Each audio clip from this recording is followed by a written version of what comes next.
നമ്മളവർക്ക് ഇപ്പോൾ ഗ്രേസിൻ്റെ കൂട്ട് എത്രയോ ആർട്ടിസ്റ്റുകളുണ്ട്. മീൻസ് ഞാൻ അങ്ങനെ പറയുന്നതല്ല, ഞാൻ ഗ്രേസ് എന്ന് പറയുന്ന ഒരു ആർട്ടിസ്റ്റിൻ്റെ ഭയങ്കര ഫാനാണ്. എന്താണെന്ന് വെച്ച് കഴിഞ്ഞാൽ പലരുണ്ട് കേട്ടോ. കാരണം ആ ഒരു തനതായ രീതിയിൽ അത് പെർഫോം ചെയ്യാന്ന് പറയുന്നത് ഇപ്പം എല്ലാവർക്കും ഞാൻ പറഞ്ഞ അങ്ങനെ അഭിനയിക്കാനായിട്ട് ഇവന് പറ്റൂല്ലോ. ഇപ്പോൾ സുരാജേട്ടൻ എത്രയോ മിമിക്രി ആർട്ടിസ്റ്റുകൾ ഇപ്പം ഇവനുണ്ട് അവസരം കിട്ടാത്ത, പറഞ്ഞു മനസ്സിലായി, നന്നായിട്ട് ചിലപ്പോൾ ഇപ്പം ഇവൻ പെർഫോം. പക്ഷെ അത് അങ്ങനെ നടക്കൂല. എല്ലാവർക്കും എല്ലാം ഒത്ത് ഇപ്പം ഇവൻ വരത്തില്ല. എല്ലാവർക്കും അത് അഭിനയം പറഞ്ഞിട്ടുണ്ടാകത്തില്ല. നമുക്കിത് കാണുമ്പോൾ നന്നായിട്ട് ഒരാൾ പ്രസംഗിക്കുമ്പം നമുക്കും ആഗ്രഹം കിട്ടും. മൈക്ക് കിട്ടുമ്പോൾ നമ്മൾ അതിൽ നന്നായിട്ട് പ്രസംഗിക്കണം, മുട്ടിടിക്കും. പറഞ്ഞു മനസ്സിലായോ? കാര്യങ്ങൾ കറക്റ്റ് ആ സമയത്ത് മെമ്മറിയിൽ വരണം, പറയേണ്ട പോയിന്റുകൾ ഇതെല്ലാം ഓർത്ത് വരണം. പറഞ്ഞു മനസ്സിലായി? ഇതൊക്കെ ഒരു IQ ലെവലാണ്. നമുക്കിപ്പോൾ ഒരാൾ നല്ല പ്രസംഗിക്കുമ്പോഴത്തേനും നമുക്ക് തോന്നും, ഒരാൾ മോഹൻലാൽ കിരീടത്തിൽ അഭിനയിക്കുമ്പോൾ തോന്നും എനിക്കും അങ്ങനെ പെർഫോം ചെയ്യണം. അങ്ങനെ നടക്കില്ലല്ലോ. പറഞ്ഞു മനസ്സിലായോ? അപ്പോൾ സുരാജേട്ടൻ പറഞ്ഞ പോലെ എനിക്ക് എൻ്റെതായ കുറെ കാര്യങ്ങൾ പറഞ്ഞിട്ടുണ്ട്. അത് ഞാൻ നല്ല രീതിയിൽ പോവുക. ഞങ്ങളോട് ചോദിക്കുകയാണ് ലിസ്റ്റ് ചേട്ടനെ പോലെ ആവാൻ പറ്റുമെന്ന് വെച്ചാൽ ഞങ്ങളെ കൊണ്ട് പറ്റില്ല. അതിൽ ലിസ്റ്റ് ചേട്ടനാണ് ബെസ്റ്റ്. അതിൽ ലിസ്റ്റിനാണ് തീർച്ചയായിട്ടും റൂട്ടുണ്ടല്ലോ അല്ലേ? ഓരോ റൂട്ടുണ്ട്. ഈ സിനിമയിലേക്ക് നമ്മൾ തിരിച്ചെത്തുമ്പോൾ കുറെ ആർട്ടിസ്റ്റുകളുണ്ട്. ഞാൻ ആ സിനിമ കുറെ ഒരുപാട് പേരുണ്ട്. കരമന ചേട്ടനുണ്ട്, പിന്നെ മറ്റേ വിനയ പ്രസാദ് ചേച്ചി, ശ്യാം മോഹൻ, നമ്മുടെ ഈ പടത്തിന് ശേഷം പ്രേമലുവിന് ശേഷം ഗംഭീര മുഴുനീള കഥാപാത്രമാണ്. പിന്നെ വിനീത് തട്ടില്, സജിൻ ചെറിയൻ, അങ്ങനെ ഒരുപിടി താരങ്ങൾ, അലക്സാണ്ടർ, കുറേ താരങ്ങൾ. പ്രൊഡ്യൂസർ എന്ന നിലയിൽ ഈ ആർട്ടിസ്റ്റുകളുടെ കാര്യത്തിൽ ഇടപെട്ടിരുന്നു സുരാജ് എന്നൊരു ആക്ടറും പ്രൊഡ്യൂസറും ഇടപെട്ടിരുന്നു? ഇല്ല, അത് സംവിധായകനും ഇദ്ദേഹം ക്യാഷ് എല്ലാം പുള്ളി. അല്ല, അത് നമ്മൾ ഒരു ഇന്റർവ്യൂവിൽ പറഞ്ഞതേ ഉള്ളൂ. അപ്പോൾ പുള്ളി പറഞ്ഞാടാ, ഞാൻ പറഞ്ഞു കഴിഞ്ഞാൽ ചിലപ്പം ഇപ്പോൾ ഗ്രേസ് ഒക്കെ ചിലപ്പോൾ എന്താണെന്ന് വെച്ച് കഴിഞ്ഞാൽ ഇപ്പോൾ 2 ലക്ഷം അല്ല 5 ലക്ഷം ഒക്കെ രൂപ കുറച്ച് തന്നിരിക്കും. പക്ഷെ നാളെ ഇവരും ഇഷ്ടം പോലെ പടങ്ങൾ ഇപ്പോൾ പ്രൊഡ്യൂസ് ചെയ്യുമല്ലോ. എല്ലാ ആർട്ടിസ്റ്റും ഇപ്പോൾ എന്നോട് കുറയ്ക്കാൻ പറഞ്ഞു കഴിഞ്ഞാൽ 50 ലക്ഷം 75 ലക്ഷം ഒക്കെ ചിലപ്പോൾ കുറയ്ക്കാൻ പറഞ്ഞാൽ ഞാൻ പെട്ടു. അതുകൊണ്ടിട്ട് നിങ്ങൾ തന്നെ ഡീൽ ചെയ്യുക, അതായിരിക്കും നല്ലത്. അതാണ് എനിക്ക് ലാഭം. ഇല്ല, ഈ പ്രൊഡക്ഷൻ നമ്മൾ ചേർന്ന് ആ സമയത്ത് തന്നെ എന്നെ വിളിക്കണമെന്ന് പറഞ്ഞപ്പോൾ ഞാൻ പറഞ്ഞു, ഞാൻ ഒരാളോടും ശമ്പളം സംസാരിക്കില്ല, എനിക്കത് ഇഷ്ടമല്ല. കാരണം ഇത് എന്നെ തന്നെയുള്ളൂ തിരിച്ച് ബാധിക്കുള്ളൂ എന്നുള്ള പൂർണ്ണ ബോധ്യം. ഇനി ചിലപ്പോൾ ഞാൻ നിർമ്മിച്ചില്ലെന്ന് വരും. അപ്പൊ അതുകൊണ്ടിട്ട് നമുക്ക് പറയാൻ പറ്റത്തില്ല എന്നുള്ള ഒരു ഉദ്ദേശത്തോടെയാണ് പുള്ളി അത്. പ്രൊഡക്ഷൻ സൈഡേ ഞാൻ നോക്കിയിട്ടില്ല, അതെല്ലാം പുള്ളിയുടെ അണ്ടറിലായിരുന്നു. അല്ല, സാധാരണ ഒരു ആക്ടർ സിനിമ എടുക്കുമ്പോൾ സ്വാഭാവികമായിട്ട് മറ്റൊരു ആക്ടർ പൈസ കുറച്ച് കൊടുക്കുന്ന കാലഘട്ടമാണ് ഇപ്പോൾ നടക്കുന്നത്. അങ്ങനെ കൊടുക്കാറുമുണ്ട്. അത് അവരുടെ മനസ്സ്. ഞാനും ചെയ്യാറുണ്ട്, അതാണ് ചെയ്യാറുണ്ട്. പക്ഷെ അവിടെ ഒന്നും നമ്മൾ ഇടപെടാതെയാണ് ഈ കാര്യങ്ങളെല്ലാം പ്രൊഡക്ഷൻ്റെ ഭാഗത്തേക്ക് വിട്ടു. അത്രേ ഉള്ളൂ. അവർ സാറിന് സംസാരിക്കുക, പൈസ കൊടുക്കേണ്ട സമയത്ത് കൊടുക്കുക, ഇതെല്ലാം. ഇനി ആരെങ്കിലും കൊടുത്തില്ലെങ്കിൽ ഇടപെടേണ്ട വന്നാൽ മാത്രമേ അടുത്ത പ്രൊഡ്യൂസർ നില ഇടപെടേണ്ട കാര്യമുള്ളൂ. അത്രേ ഉള്ളൂ.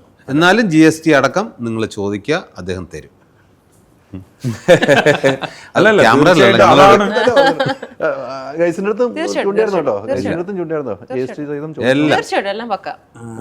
അത് അങ്ങനെയാണല്ലോ. കാരണം എന്താന്ന് വെച്ച് കഴിഞ്ഞാൽ ഒരു ആക്ടറായിട്ട് നിൽക്കുമ്പോൾ ചിലപ്പം നമ്മുടെ ഒരു ഫ്രണ്ട്ഷിപ്പ് യൂസ് ചെയ്യുന്നല്ലോ. ഇപ്പം നമ്മൾ കാണുന്ന കണ്ണിൽ കൂടെ ആയിരിക്കത്തില്ല ഓപ്പോസിറ്റ് ഉള്ള ഒരാൾ നമ്മുടെ സൗഹൃദത്തെ യൂസ് ചെയ്യുന്നു ചിലപ്പോൾ ഇവൻ ചിന്തിക്കും. അങ്ങനെ ഇപ്പോൾ ഓരോരുത്തർ ചിലപ്പോൾ ഒരു നല്ല ഇൻറ്റൻഷനോടെ ആയിരിക്കും നമ്മൾ ചോദിക്കുന്നത്. പക്ഷെ എന്താണെന്ന് വെച്ചാൽ ആ കേൾക്കുന്ന ആൾ ആ ഇൻറ്റൻഷനിൽ എടുക്കണമെന്നില്ല. അതാ അതിൻ്റെ പ്രശ്നം.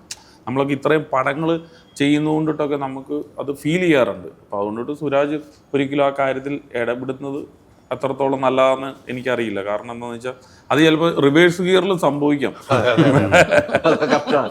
നിങ്ങൾ തമ്മിലുള്ള ഒരു കോംബോ എങ്ങനെയാണ്? ഈ സിനിമയുടെ ഒരു കോംബോ വർക്കുണ്ട് നിങ്ങൾ തമ്മിലുള്ള ഒരു വർക്ക് ഗ്രേസുമായിട്ടുള്ള?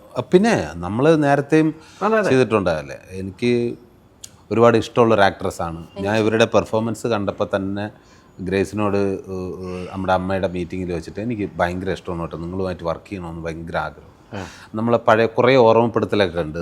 ചിലപ്പോൾ കൽപ്പന ചേച്ചി എനിക്ക് ഒരുപാട് ഇഷ്ടമുള്ളൊരു ആക്ട്രസ്സാണ് കൽപ്പന ചേച്ചി.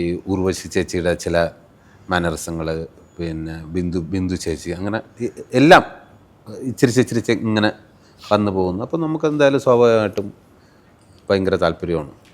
ഒറ്റ ബുദ്ധിമുട്ട് എന്താണെന്ന് വെച്ചാൽ കഴിഞ്ഞ പടത്തിൽ ഭാര്യയായിട്ടാണ്, ഇതിൽ സഹോദരിയായിട്ടാണ്. ഇതിൽ സഹോദരിക്കാണ് പെർഫോം ചെയ്യാനുള്ളത് സഹോദരി, അതുകൊണ്ട് സഹോദരിയായിട്ട്. അതെ അതെ. പക്ഷെ നിങ്ങൾ തമ്മിലുള്ള കോംബോ ഗംഭീരമായിട്ടാണ് സിനിമകൾ നമ്മൾ ഇതിനു മുമ്പ് കണ്ടാണ്. അപ്പൊ ഇതിൽ നമ്മൾ കാണാൻ വേണ്ടി ഇരിക്കുകയാണ്. സഹോദരി എന്ന സഹോദരൻ എന്ന നിലയുള്ള കോംബോ വർക്ക് ഭയങ്കര നല്ല മുഴുനീള ഒരു കോമഡി ചിത്രം വരും. ഇനിയും നിങ്ങൾ തമ്മിലുള്ള അതിന്റെ പണി നടന്നുകൊണ്ടിരിക്കുകയാണ്. മണിപ്പുരയിലാണ് പ്രൊഡക്ഷൻ. സീരിയസ്ലി പ്രൊഡക്ഷൻ റെഡി ആവട്ടെ. വീണ്ടും നമ്മൾ 20-ാം തീയതിക്ക് ശേഷം നമ്മൾ ഒരു 20 അല്ല ഇതേ ഇവര് തമ്മിലുള്ള ആ പ്രോജക്റ്റ് ഏതായാലും ഉണ്ട്. അതെ, ഈ രണ്ടാമത് പറഞ്ഞ സംഭവം ഉണ്ടല്ലോ, ഒരുമിച്ചുള്ള പ്രൊഡക്ഷൻ, അത് തീരുമാനിക്കാറായില്ല. 20-ാം തീയതി എന്തായാലും ഞാൻ ഇദ്ദേഹത്തിനെ കൽപ്പിക്കും. കഥ കേൾപ്പിക്കും. ചെയ്തോ ഇല്ലയോ അത് നമുക്ക് ഒരാളും കൂടെ ഉള്ളത് നല്ലതല്ലേ? തീർച്ചയായിട്ടും എപ്പോഴും ഒരാളും കൂടെ ഉള്ളത് തന്നെയാണ്. ഇപ്പം ഇത് എത്ര നാളത്തെ ഒരു പരിശ്രമമായിരുന്നു ഈ സബ്ജക്റ്റിലേക്ക്? ഈ സബ്ജക്റ്റ് കുറച്ചധികം കാലമായിട്ട് കയ്യിലുള്ളൊരു സബ്ജക്റ്റാണ്. ആയിഷയുടെ സമയത്തൊക്കെ തന്നെ നമ്മൾ ഡിസ്കസ് ചെയ്തിട്ടുള്ള സബ്ജക്റ്റാണ്. അപ്പോൾ ശരിക്കും പറഞ്ഞാൽ ആദ്യം ചെയ്യാനുണ്ടായിരുന്ന ഒരു സബ്ജക്റ്റ്, ഞാൻ ഫസ്റ്റ് വന്നിട്ട് ലിസ്റ്റിൻ്റെ അടുത്താണ് കഥ പറഞ്ഞിട്ടുണ്ടായിരുന്നു. അതൊരു ചന്ദനലേപ സുഗന്ധം എന്ന് പറഞ്ഞിട്ടുള്ളൊരു പരിപാടിയായിരുന്നു. അതിൻ്റെ ഇടയിൽ പിന്നെ വിലായത്ത് ബുദ്ധ ഒക്കെ വന്നത് പിന്നീട് സുരാട്ടിൻ്റെ അടുത്ത് വേറെ വന്നിരുന്നു. അത് പക്ഷെ അത് പല കാരണങ്ങൾ കൊണ്ടും അന്ന് നടന്നിട്ടില്ല. പിന്നീട് ശരിക്കും മഞ്ചേരി ചേട്ടൻ ഞാൻ ആദ്യം പറഞ്ഞ കഥയും അതായിരുന്നു. പിന്നീട് ആയിഷ എൻ്റെ അടുത്തേക്ക് ഇങ്ങോട്ടേക്ക് വന്നൊരു സിനിമയാണ്. പിന്നെ അതൊരു സിനിമ ആ അർത്ഥത്തിൽ കഴിഞ്ഞു പോയി. അപ്പോൾ ആ സമയത്ത് തന്നെ ഞങ്ങളിങ്ങനെ റൈറ്റർ ആഷിഫ് കക്കോടി നമ്മളിങ്ങനെ ഡിസ്കസ് ചെയ്തിരുന്ന സബ്ജക്റ്റുകളിലൊന്ന് ഇതായിരുന്നു. ഇങ്ങനെ ഒരു പരിപാടിയാണ്. പക്ഷെ ഇത്രയും ഇങ്ങനെ ഈ ഐഡിയയിലായിരുന്നില്ല. പക്ഷേ ഇതുപോലൊരു ഫാമിലിക്കകത്ത് നടക്കുന്ന ഇങ്ങനെയുള്ള കഥകളാണ്. അപ്പോൾ അത് പിന്നീട് രണ്ടാമത്തെ സിനിമ ചെയ്യുമ്പോൾ സ്വാഭാവികമായിട്ടും ഇതൊക്കെ അറിയാമല്ലോ, നമ്മൾ രണ്ടാമത്തെ സിനിമ നമ്മൾ അടയാളപ്പെടുത്തുക എന്ന് പറയുന്നത്, പ്രത്യേകിച്ച് ആദ്യത്തെ സിനിമയ്ക്ക് അത്രയും വലിയൊരു പോപ്പുലാരിറ്റി കിട്ടാതിരിക്കുകയും ക്രിട്ടിക്കലി അക്ലൈം കിട്ടുകയും ഒക്കെ ചെയ്തപ്പോൾ ഇനി ഇവൻ്റെ സിനിമ ഇനി അതിലെ തിയേറ്ററിൽ പോയി കാണണോ വേണ്ടിയോ എന്നുള്ളത്. അപ്പോൾ അങ്ങനെ ഒരു ഫൺ വർക്കാവുന്ന, എല്ലാവർക്കും ചിരിക്കാൻ പറ്റുന്ന ആ ആംഗിളിലുള്ള ഒരു സിനിമ ചെയ്യുക എന്നുള്ളൊരു നിർബന്ധത്തിൻ്റെ പുറത്താണ് ഈ സബ്ജക്റ്റ് തന്നെ രണ്ടാമത്തെ സിനിമ ചെയ്യണം എന്ന് ആഗ്രഹിക്കുന്നത്. അത് സുരാജേട്ടനിലേക്ക് എത്തുന്നു. പിന്നെ ഈ പറഞ്ഞതുപോലെ ബാക്കി കാര്യങ്ങൾ മ്യൂസിക് ഒരു മെയിൻ ഘടകമാണ് കേട്ടോ. അങ്കിത് മേനോൻ ഹേ ബനാനെ ആ ടീമാണ്. പൊളിച്ചിട്ടുണ്ട്. 6 പാട്ടുണ്ട്. 6 പാട്ട് 4 മുഴുനീളമായിട്ടുണ്ട്, 2 ബീറ്റ് സോങ്ങുമായിട്ട്. പൊളി പാട്ടുകളാണ്. ഇപ്പോൾ എല്ലാം വൈറലായിക്കൊണ്ടിരിക്കുകയാണ്. നിങ്ങൾ കേട്ടിട്ടില്ല എങ്കിൽ ഹൈദരാലിക്ക നരഭോജി തിരുമാലി പാടിയൊരു പാട്ട് ഇപ്പോൾ റിലീസ് കഴിഞ്ഞു. അത് നല്ല രസകരമായിട്ടുണ്ട്. പക്ഷേ പാട്ടുകൾ 6 പാട്ടൊക്കെ നല്ല ബിസിനസ് അല്ല ലിസ്റ്റ്. പക്ഷെ ഇതായതിനു പക്ഷെ അല്ലു അർജുൻ അങ്ങനെ ഹീറോയിങ് ഒന്ന് ആലോചിച്ച് നോക്കി ഏത് ലെവലിലേക്ക് ആ പടം പോയേനെ. അതെ, ഇത് ഇദ്ദേഹത്തിന്റെ യൂട്യൂബ് ചാനലിൽ ഇട്ടില്ലായിരുന്നെങ്കിൽ ഇപ്പൊ തിരുമാലി പോയി നിൽക്കേണ്ടതാ, എവിടെയോ പോയി നിൽക്കേണ്ടതാ. എത്ര പ്രേക്ഷകരുടെ അടുത്തേക്ക് എത്തിയാനേ കൊടുക്കത്തുമില്ല. അത് ഇപ്പൊ കറക്റ്റ് എനിക്ക് ഇഷ്ടപ്പെട്ടു. അല്ല, അല്ലു അർജുൻ നായകനും മൈത്രി പ്രൊഡക്ഷൻ ആയിരുന്നെങ്കിൽ അപ്പൊ ഡയറക്ടറും എല്ലാം മാറും. ഡയറക്ടർ ചിലപ്പോൾ മാറില്ല, ഇവിടെ എല്ലാം മാറും. ഡയറക്ടർ മാറത്തില്ല, ഒരു കസേര എടുത്ത് അവിടെ ഇരുന്നാ മതി. Ultra modern kitchen devices. ഒരു കിച്ചണിൽ വേണ്ട എല്ലാ ലേറ്റസ്റ്റ് ബ്രാൻഡുകളും ഇവിടെയുണ്ട്. ലോകോത്തര ബ്രാൻഡുകൾ, original products, wide range. MyG future.